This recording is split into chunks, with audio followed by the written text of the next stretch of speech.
All right, everybody, we got a new stock pick set by Bank of America that's raising their Palantir price targets to $13. Now, $13 is not the most amount for a stock that was at $1.30, $35, but in this market, from a stock being at $8 going up to $13, it's not bad. It's a decent gain, and Bank of America outlines the reasons for why they are picking it. So their new video came out today where one of their analysts is basically laying out the bull case for Palantir. He had a lot of interesting things to say, and he also had a lot of interesting things to say about the industry that Palantir is in, not just the company itself, not just the stock itself, that hopefully will be expanding over time with a larger and larger TAM. So let's get into it right now. We are here. I'll be reacting to the CNBC interview with him, and we'll keep going from there.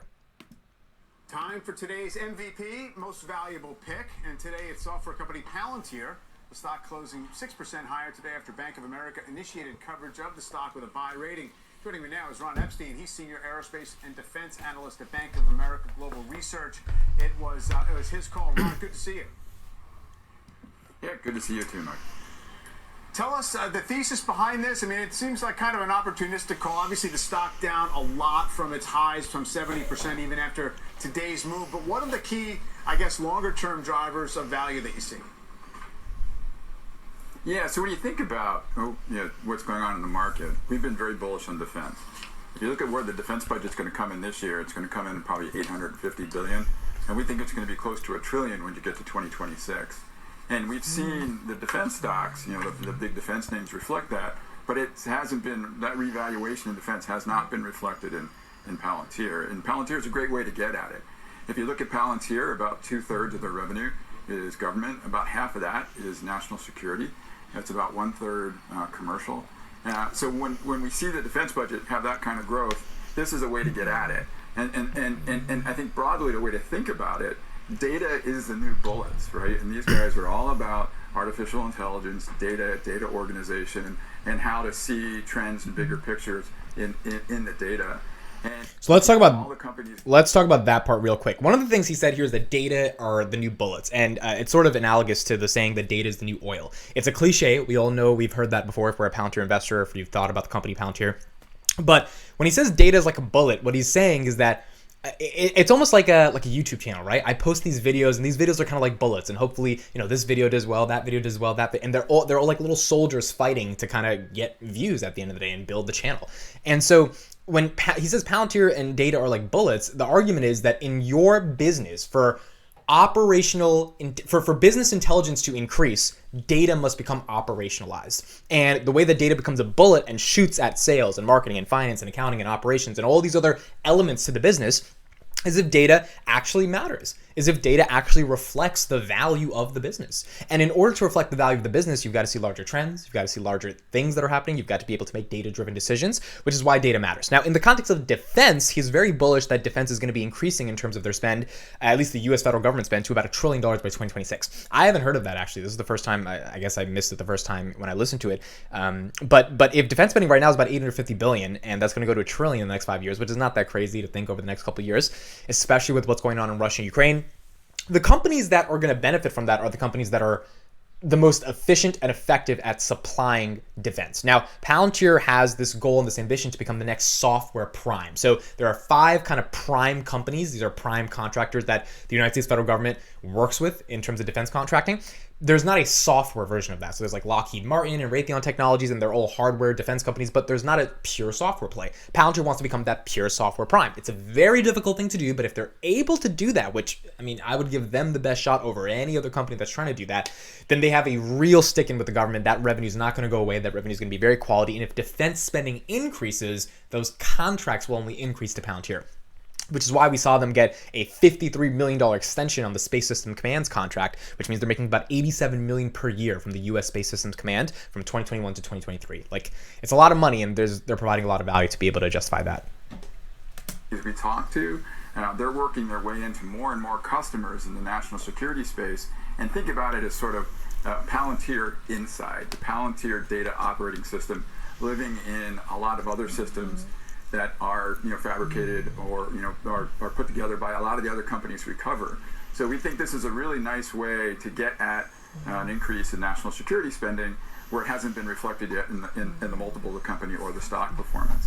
And I would argue most of the analysts who cover it today aren't looking at that. I think a lot of the people that are looking at it aren't really giving them full credit for what's going on in national security. The stock trading today around $9, that just barely gives them credit for the defense piece, or a way to look at it is they're pricing in defense but not giving them any credit for commercial. That's another big point here. He says, like, look, at $9, they're barely above, or they're at DPO price 2 years ago. Obviously the market's crashed, but the market is also not giving them credit for all the incredible things they've done in defense. And as a result of not giving them credit, he says it's undervalued at that point, right? Because that value is going to eventually accumulate in Palantir. Eventually analysts, when the market gets better, are going to realize, wait a second, this is not an $8 stock, not a $7 stock. This is a lot bigger of a stock. And the question is, when that happens, they're thinking it's going to go to 13. It could go higher than that. It could, stay flat. But eventually that value has to be recognized. And if that value is recognized, then there is a bull case for Palantir. Right. I mean, it's interesting because I guess shortly after the IPO, there was some concern that maybe the skew toward government customers was going to prevent it from expanding more on the commercial side. You don't think that's a risk? No. I mean, a lot of the technology, if you think about how they've organized their business, they've got 3 product silos and one that's specifically set up for the commercial markets. And like what we've seen in some other businesses, there are technologies that you can develop for a government customer that you can use in commercial markets. So I don't think it impedes it at all. And that's a really good point, because it's like when they DPO'd, everyone was like they're relying too much on the government, not enough on commercial. Then the government declines and they accelerate like 300% in commercial in the next 2 years, and everyone's like the government revenue is going away. So it's like you kind of can't win. They're trying to do their best to manage it, but at the end of the day, if they get these bigger government contracts as the governmental TAM increases and they expand into Europe and the UK and they really lock that stuff down, and they really show the commercial side of the business is improving and companies want them and they're able to execute, then it's it's a good approach to have government and commercial on your side. Not at all. And broadly speaking, if you can have the U.S. government pay for a lot of your development, it's a great way to fund what you're doing.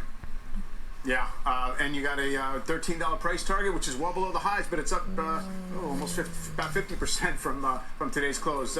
Ron, we got to leave it there. Appreciate you taking the time.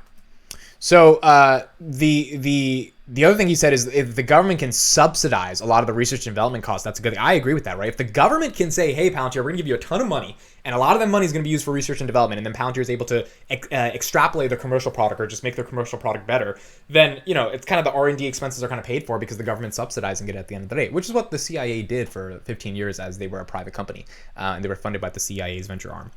So, look, I mean, at the end of the day, I think we're going to see more analysts. I know another analyst from Tier 1 came out today and put Palantir at about $13. So this is some good news for the stock, good news for the company over the past couple of weeks where it's just been ravaged. A lot of people reduced their price targets. But again, the macroeconomy is shifting. Things likely aren't seeming to get better anytime soon. And if they're not going to get better anytime soon, now then maybe they do. And maybe we have a whole rally. But if they don't, then 13 in this market is nice, right? The question is if it can sustain or if it can even get to that point. But it's nice for the rest of analysts in mainstream media like Bank of America, JP Morgan, like these type of companies to actually value it at that level and say, hey, look, this is an undervalued stock. Here's why we think the demand in the AI data analytics space is growing. Here's a company that actually can handle and do this stuff properly. And this is why we're bullish on the stock. So overall, we will see what happens. Nice price target by Bank of America on Palantir. Let me know your guys' thoughts in the comments. Thanks so much for listening, and I'll see you in the next one.